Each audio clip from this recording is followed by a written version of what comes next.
Como decíamos ayer, hoy repasaremos 7 inventos españoles que seguro que más de uno te sorprenderá. Para ello cuento con la ayuda del Trastero de la Historia, un canal de YouTube donde encontrarás historia de Roma, España, Hispanoamérica, películas y mucho más, al que te recomiendo que te suscribas. Sin más demora, empezamos. Para conocer el origen de este invento habría que irse varias décadas antes de los primeros viajes al espacio y centrarse en uno de los científicos españoles más incomprensiblemente olvidados por el ciudadano, el granadino Emilio Herrera. Desde muy pequeño, e influenciado por su padre y por las novelas de Julio Verne, se convirtió en un apasionado de la aerostática. Se licenció como teniente en el año 1903 y durante la Guerra de África fue piloto de dirigibles. También en el año que comenzó la Primera Guerra Mundial, adquirió cierta relevancia al ser el primer hombre en sobrevolar el estrecho de Gibraltar en avión. Pero los cielos seguirían llamándole, ya que fue un colaborador de Juan de la Cierva a la hora de inventar el autogiro. Pero no se quedó ahí, ya que en esta época de grandes cambios tecnológicos, él tenía una idea que nadie hasta el momento había pensado: el vuelo estratosférico. Es decir, realizar una ascensión en globo a 26.000 metros de altura para hacer mediciones de radiación. Cabe mencionar que el anterior intento se había hecho a 11.000 metros de altura, y se había cobrado las vidas de todos los pasajeros de la aeronave Hispania. Emilio Herrera era conocedor de este suceso, y en 1933 se puso a pensar en cómo darle forma a su idea. Y aquí el problema no era tanto fabricar el globo que los llevase hasta tal altura, que también, sino idear el traje que les aislara de las bajas temperaturas, las altas presiones y que les proporcionase oxígeno. Para ello inventó un traje forrado con 3 capas, una de lana, otra de caucho y una última de tela reforzada con cables metálicos. El traje también constaba de un casco de aluminio y acero, equipado con un triple cristal para evitar la radiación solar, e incluso tenía un micro interior para permitir la comunicación por radio. Todo estaba listo para sacar su proyecto adelante, pero todo se truncaría con el estallido de la Guerra Civil en 1936. A pesar de ser una persona monárquica, había jurado lealtad a la República, y tras la guerra no le quedó otra que emigrar a Francia, donde viviría el resto de su vida de sus patentes y trabaría una buena amistad con Albert Einstein. La historia de hoy nos lleva a los años 50 a tierras inglesas. La compañía Boots buscaba desarrollar una alternativa más potente que la aspirina para tratar la artritis reumatoide. Afortunadamente para la empresa británica, por aquellos años se cruzó en su camino un genio, Antonio River Blancafort. Boots no tardó en reconocer la genialidad del español y lo involucró en la investigación. La labor de aquel equipo fue muy dura, pero don Antonio fue la clave. Este logró diseñar la estructura química de una molécula que tendría consecuencias que ni siquiera pudieron imaginar. Sus compañeros, Stewart Adams, John Nicholson, James Bruce Wilson, Andrew Dunlop y Colin Burrows, posteriormente lograron sintetizarla. Pero, ¿qué había diseñado don Antonio? Una superaspirina de triple acción que reducía la inflamación, bajaba la fiebre y también funcionaba como analgésico, y que hoy conocemos con el nombre ibuprofeno. Lamentablemente, su participación en el descubrimiento del ibuprofeno apenas se divulgó.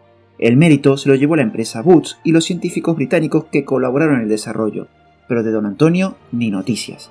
No solo eso, a la muerte de Stewart Adams, uno de los colaboradores, los medios de comunicación británicos lo definieron como el inventor del ibuprofeno. Sin embargo, si vamos a la patente de la superaspirina, el orden de los colaboradores es el siguiente: Stewart Adams, Bernard John Armitage, John Stuart Nicholson y por último Antonio River Blancafort. Y el orden no es aleatorio, por el contrario, es muy importante, ya que el último firmante es el de mayor relevancia. El resultado del trabajo de don Antonio, y por supuesto sus colaboradores, es el medicamento más popular del mundo.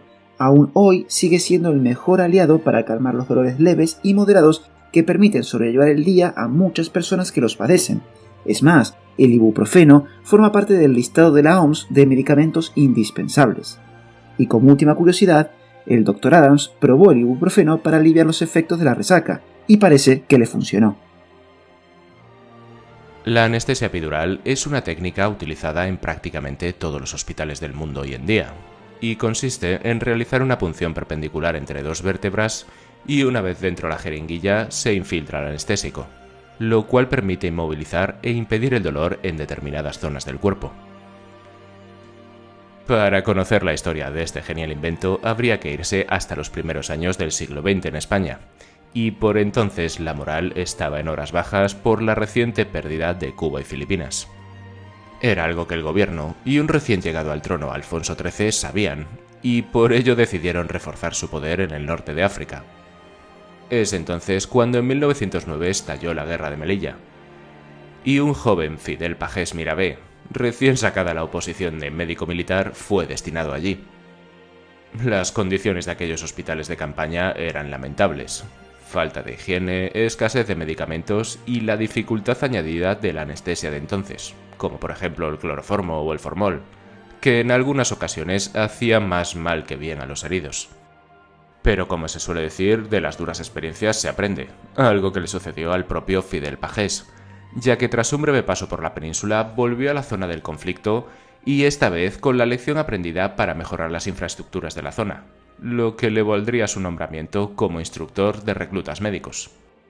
Tras esto y posteriores destinos en la península y también en la Primera Guerra Mundial, crearía la Revista Española de Cirugía. En esta misma sería donde publicaría el descubrimiento que le haría pasar a la historia de la medicina: la anestesia epidural. En el año 1921 tendría que regresar al norte de África, ya que ocurriría el famoso desastre de Anual en el que 4.000 españoles perderían su vida en unas pocas horas. A pesar de que esta vez las condiciones no eran tan precarias como las que se había encontrado en la primera vez que había llegado a Melilla, las bajas en el bando español eran muchísimo más numerosas, y los turnos que le tocarían llegarían en ocasiones a las 24 horas sin descanso. Pero a pesar de que el panorama en el hospital era indescriptible, Fidel tenía ciertos momentos de satisfacción, ya que comprobaba que su método era tremendamente eficaz para curar a los heridos sin necesidad de usar anestesia general. La comunidad médica internacional no pareció hacerse eco de su gran descubrimiento, pero en cambio un médico italiano llamado Achilles Dogliotti presentó en 1932 un ensayo sobre la anestesia epidural, el cual era prácticamente un calco del que había realizado Fidel Pagés unos años atrás. El procedimiento del médico italiano fue traducido a varios idiomas y se llevó todo el prestigio internacional, mientras que el de nuestro protagonista cayó en el olvido. El médico italiano tardaría unos 3 años en reconocer que el procedimiento no era original suyo, sino que era del médico español, pese a que cuando presentó su ensayo, unos años atrás, negó cualquier vinculación con él. La vida de nuestro protagonista de hoy acabó prematuramente en 1923 con tan solo 37 años en un accidente de tráfico que acabó no solo con su vida, sino quién sabe con cuántos descubrimientos y aportes a la medicina. La Real Academia Española define la pluma estilográfica como aquella pluma de escribir que lleva incorporado un depósito recargable o un cartucho para la tinta. Oficialmente, este producto comenzó a comercializarse en Inglaterra hacia 1835 y fue patentado unos años antes, en 1827, en Francia, por un rumano, Petrarch Poenaru, que es considerada como la primera pluma estilográfica de la historia. A partir de ahí aparecieron nombres que todavía algunos de ellos nos suenan: Schaffer, Waterman, Parker o Pelican. Sin embargo, se suele olvidar a un pionero anterior al rumano. Sí, un español, Francisco de Paula Martí.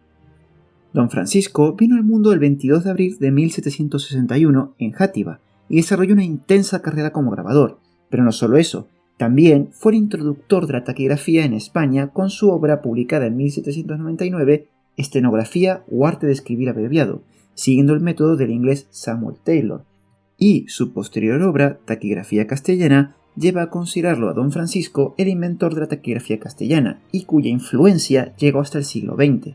Nuestro protagonista se centró en el estudio y mejora de la taquigrafía en España, siendo la pluma fuente, alrededor de 1800, uno de los frutos de dicho trabajo como un elemento técnico pensado para ayudar en la escritura taquigráfica. Sin embargo, Francisco estaba más centrado en dar a conocer sus estudios de taquigrafía que su invento, y mucho menos pensaba en comercializarlo, lo que fue uno de los motivos por el que cayó en el olvido, y el gran público tuvo que esperar alrededor de 30 años para adquirir una pluma estilográfica. Como curiosidad, el método de taquigrafía diseñado por Francisco fue utilizado para transcribir los discursos de las Cortes de Cádiz. Hoy en día muchos usamos o hemos usado alguna vez un ebook, Pero los primeros pasos de este invento, o más bien de su antecesor, se dieron hace mucho más tiempo del que podríamos pensar. Y es que para ver los primeros pasos de lo que luego sería el libro electrónico, habría que irse hasta mediados del siglo XX, y fijarnos en la maestra leonesa Ángela Ruiz Robles, que para la década de 1940 observaba cómo sus alumnos cargaban con un montón de kilos en libros. Su creación fue una auténtica maravilla para el año en el que fue, 1949. Esta consistía en una caja donde introdujo las materias de las asignaturas en varios idiomas, que podían leerse gracias a un sistema de bobinas. Además, contaba con abecedarios para escribir oraciones y disponía de una luz que permitía usarlo a oscuras. Este invento ahorraría costes a los padres y muchos dolores de espalda a sus alumnos, pero tras su prototipo, que fue construido en el Parque de Artillería del Ferrol, nadie le abrió la puerta para que su idea fuese producida a gran escala, a pesar de que estuvo años pagando la patente. A pesar de que nunca llegó a ver su invento producido a gran escala, y que otro americano llamado Michael Hurst se hiciera con los honores del libro electrónico en el año 1971, la profesora gozó de numerosas instituciones durante su vida y dirigió el colegio donde inventó su enciclopedia mecánica durante 10 años. Falleció en el año 1975 habiendo visto su idea realizada, pero nunca producida a gran escala como ella quería. Posiblemente para algunos sea un completo desconocido, pero los inventos de nuestro siguiente protagonista todavía hoy se siguen utilizando. Hablamos de Manuel Jalón Corominas, ingeniero aeronáutico que durante su estancia en Estados Unidos se fijó que los hangares se fregaban mediante una mopa plana y un cubo con rodillos. Cuando volvió a España en 1956, decidió fabricar los primeros lavasuelos o cubos de rodillos no exento de dificultades, como, por ejemplo, la falta de un torcido de algodón lo suficientemente esponjoso para que absorbiera el agua, ni tampoco que ofreciera tanta resistencia como para que no se deshilachara al ser usado mínimamente. Dificultades superadas que trajeron nuevas, dar a conocer el producto y su utilidad. Para ello organizaron demostraciones, campañas publicitarias y tras un enorme esfuerzo consiguieron introducir el revolucionario producto en el mercado español. El diseño definitivo de la fregona, el que todos conocemos hoy en día, es de 1964, el cual todavía sigue esperando que alguien lo supere. El invento de la fregona no es poca cosa. Gracias a este artilugio no solo se ayudó a dignificar un trabajo que era humillante e ingrato como era fregar el suelo arrodillado, sino también combatió enfermedades como la artritis, la artrosis de rodillas, las infecciones en las manos y las desviaciones en la columna vertebral que sufrían miles de españolas. Tras haber vendido más de 60 millones de fregonas en todo el mundo, Corominas se embarcó en su segundo diseño, la jeringuilla desechable de 2 piezas. Para ello, recorrió diferentes países del mundo junto con su equipo para ver cómo podían mejorar las jeringuillas existentes. En este periplo se dieron cuenta de que las jeringuillas que habían sustituido a las de cristal cortaban los dedos, nunca respondían igual a la hora de usarlas, eran muy caras y las enfermeras no querían usarlas.